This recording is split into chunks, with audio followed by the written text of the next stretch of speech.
When a billionaire humiliated a young waitress in front of an entire restaurant, nobody expected what happened next. But when the waitress whispered just one word, the powerful woman froze, turned pale, and everything she'd hidden for years came crashing down. The Friday crowd at Le Serenite was louder than usual.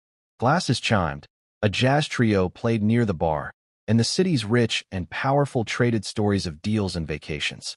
Then, without warning, the sound died. Every face turned toward Table 9, where Evelyn Drake, the billionaire developer whose name glittered on billboards across Manhattan, stood perfectly still, her hand frozen halfway to her wine glass.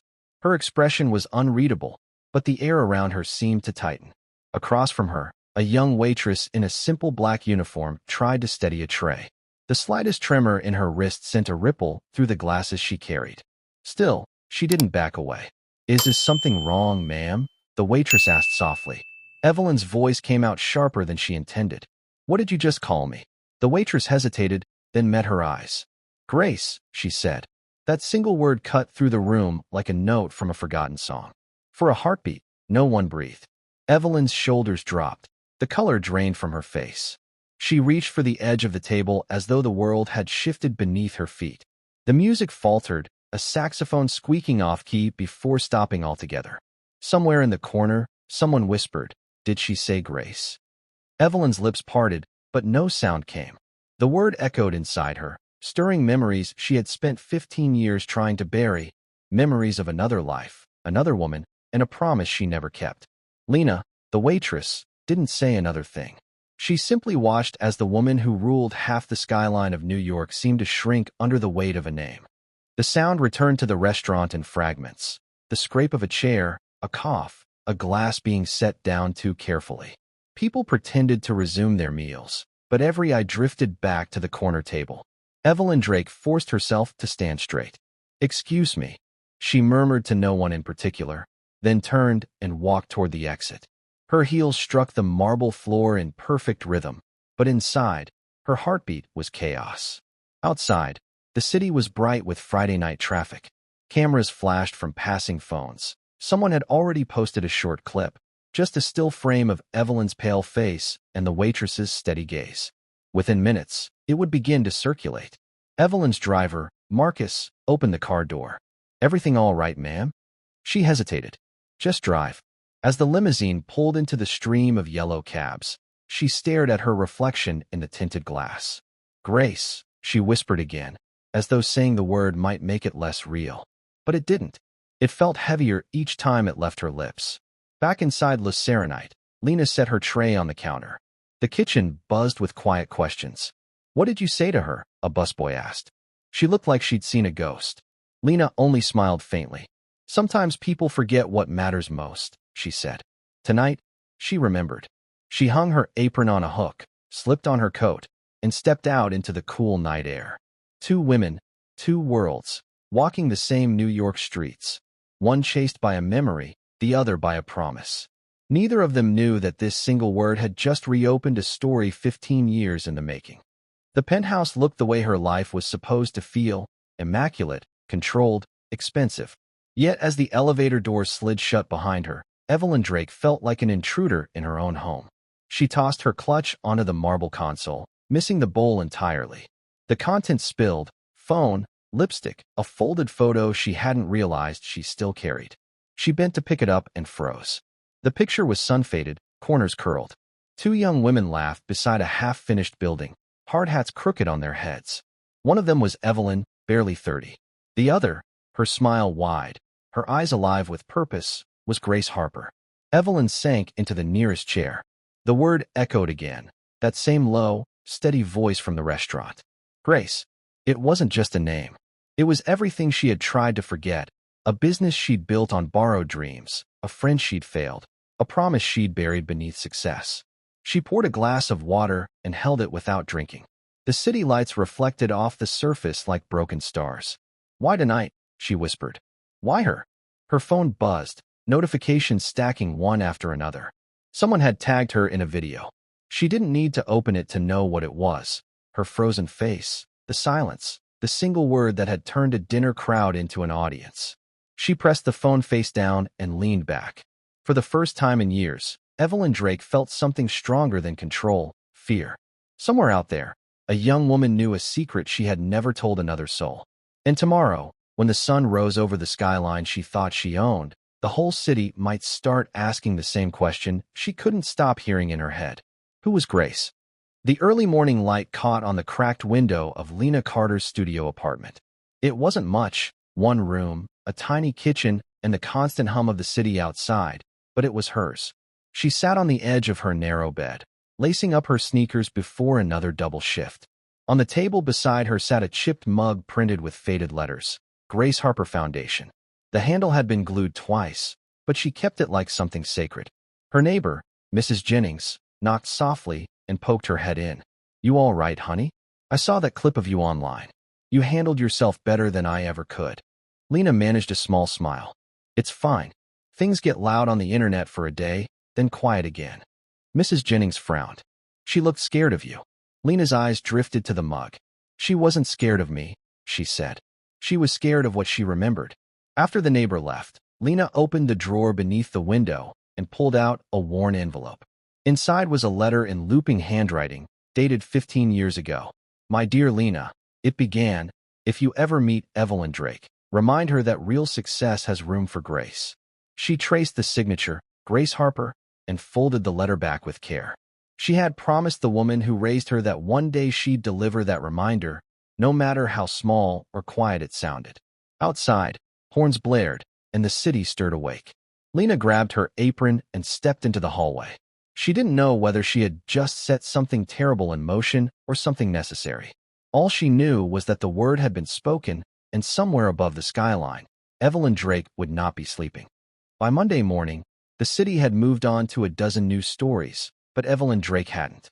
The clip from Loose Serenite still trended on business gossip sites. Billionaire confronted by Waitress. What happened? She sat in her office, the skyline stretched behind her like trophies she no longer wanted. Her assistant, Claire, hovered in the doorway. "Your interview with Fortune was postponed, and the PR team thinks you should make a statement." "Not yet." Evelyn's voice was low. "First, I need to know who that girl is."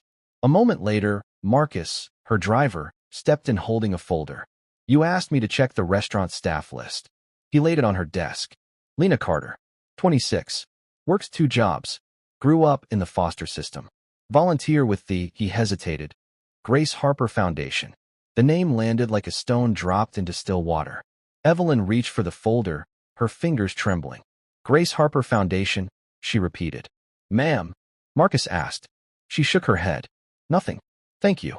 When the door closed, she opened her laptop and searched the foundation's website.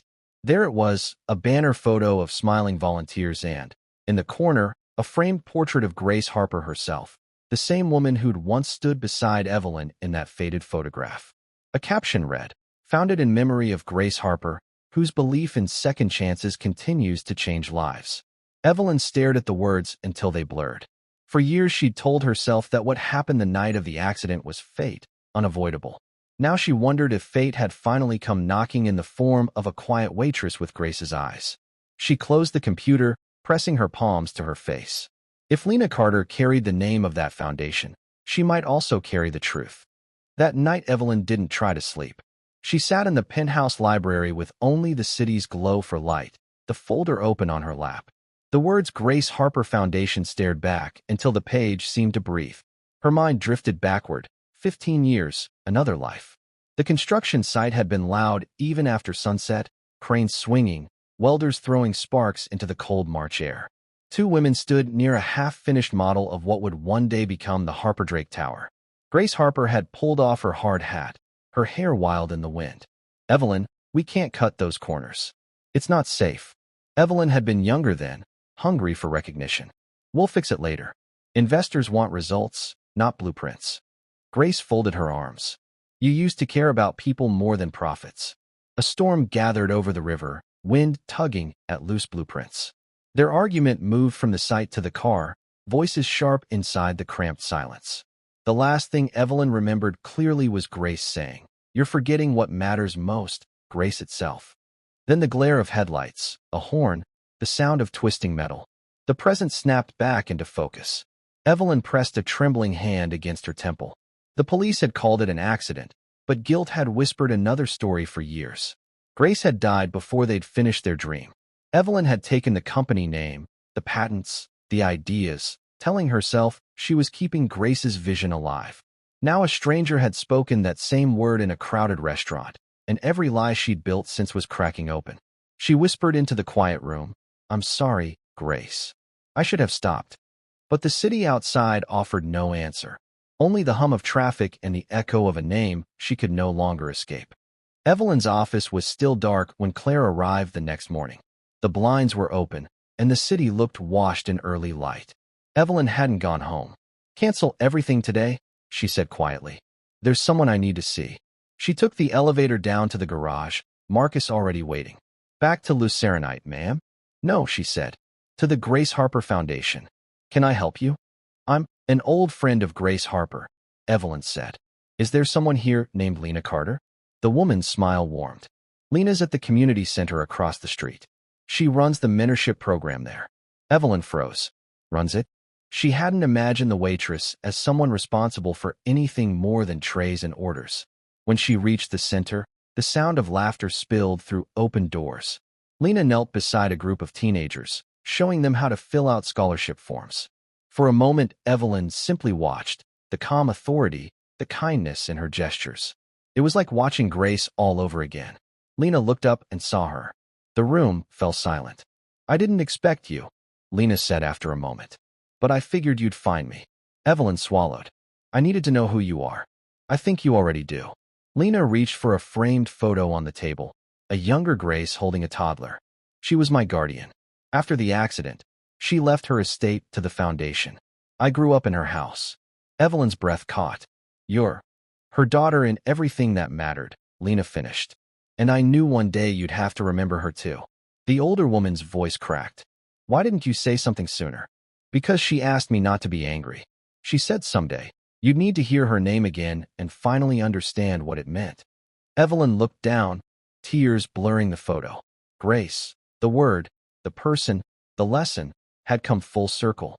By midweek, the story had stopped being gossip and started being news. Business channels replayed the restaurant clip between market reports, and opinion shows debated whether Evelyn Drake's empire could survive a human decency scandal. Her phone pulsed with alerts she no longer opened. Investors called, reporters waited outside her building, and even old friends stopped returning messages. Drake and Company stock dropped 7% in 2 days.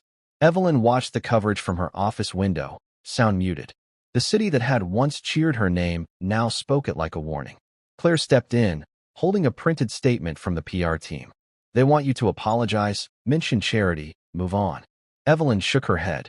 "A line in a press release won't fix what I broke." She opened her laptop instead and began to type a personal post. No lawyers, no editors, just her own words. 15 years ago, I lost my closest friend, Grace Harper. I built a company on her ideas and buried my guilt under success. Last week, a young woman spoke her name, and the world saw me remember what I tried to forget. I'm sorry, to her, to the people who believed in me, and to everyone who deserved better from someone with power. She hit publish before she could change her mind.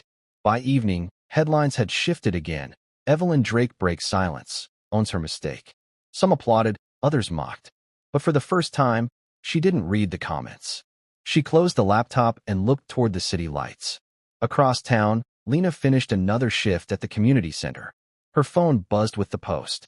She read it quietly and nodded once. "She's starting to get it," she murmured. Evelyn didn't know what redemption would look like yet, but she finally understood where it had to begin, not in a boardroom, but in the place Grace had believed in most, second chances. 2 evenings later, Evelyn stepped off the sidewalk in front of the community center. No cameras, no entourage, just a paper bag of takeout containers in her hands. She had spent the day sorting through the old files Grace once drew in her notebooks, sketches of buildings designed to feel like home rather than trophies. Now she wanted to return them to the only person who had a right to them. Inside, the place buzzed with the soft noise of tutoring sessions. Lena stood near a bulletin board, pinning up a flyer for a scholarship drive. When she saw Evelyn, surprise flickered across her face, followed by something gentler than she expected, tired understanding. "I brought dinner," Evelyn said, lifting the bag. Thought maybe we could talk. They sat at a long table strewn with crayons and half-finished homework sheets. For a while, neither spoke. The city lights pulsed through the windows like a heartbeat. I read your post, Lena said finally. It was brave. Evelyn shook her head. It was late. Too late for Grace. Maybe not for what she stood for. She slid a small folder across the table. Inside were transfer papers, deeds, stocks, and a letter renaming the company's charitable arm the Grace Harper Foundation for Opportunity. I built everything on her ideas, Evelyn said. You should decide how they're used now. Lena looked at the papers, then at Evelyn. She never wanted revenge, she said quietly. She wanted you to remember that grace isn't weakness. It's choosing forgiveness when you could choose anything else. Evelyn's eyes filled. Can you forgive me? Lena nodded slowly. I already did. The night you looked at me and didn't recognize the word. For the first time in years, Evelyn let the tears fall. Outside, the streetlights blurred into silver trails, and the noise of traffic softened into something almost like peace. A soft spring rain fell over the city a week later. The crowd gathered beneath umbrellas outside the newly renamed Grace Harper Center for Opportunity, a converted wing of the tower that once bore Evelyn's name alone. Television crews lined the street, but for once Evelyn didn't feel the weight of their lenses. She stood at the podium beside Lena, a simple plaque draped in white silk behind them. When the mayor finished his introduction, Evelyn stepped forward. Her voice, usually smooth and calculated, carried a new kind of unguarded tremor. Grace Harper believed that every life, no matter how broken or forgotten, deserves a second chance. For too long, I lived as proof of what happens when we forget that truth. Today, I want this building, this foundation, and my company to be something better than I was. She glanced at Lena, who gave a small nod. This isn't about rewriting the past, Evelyn continued softly. It's about honoring it. About remembering that grace isn't a weakness. It's the courage to begin again. Applause rose through the rain. Reporters shouted questions, but Evelyn just smiled and stepped aside as Lena took the microphone. Grace Harper taught me that kindness can rebuild what pride destroys, Lena said. And sometimes the people who've fallen the farthest are the ones who can lift others the highest, if they're willing to stand up again. The two women pulled the cloth away together. The plaque shimmered in the drizzle. The Grace Harper Center for Opportunity, founded in honor of the woman who believed in second chances. A quiet peace settled over the crowd. Evelyn looked up at the tower that once symbolized ambition and now, finally, compassion. She turned to Lena. Thank you, she whispered. Lena smiled. Don't thank me. Thank Grace. As the rain softened into mist, the city lights reflected on the wet pavement like stars, each one a small reminder that even after the darkest storms, grace could still shine through.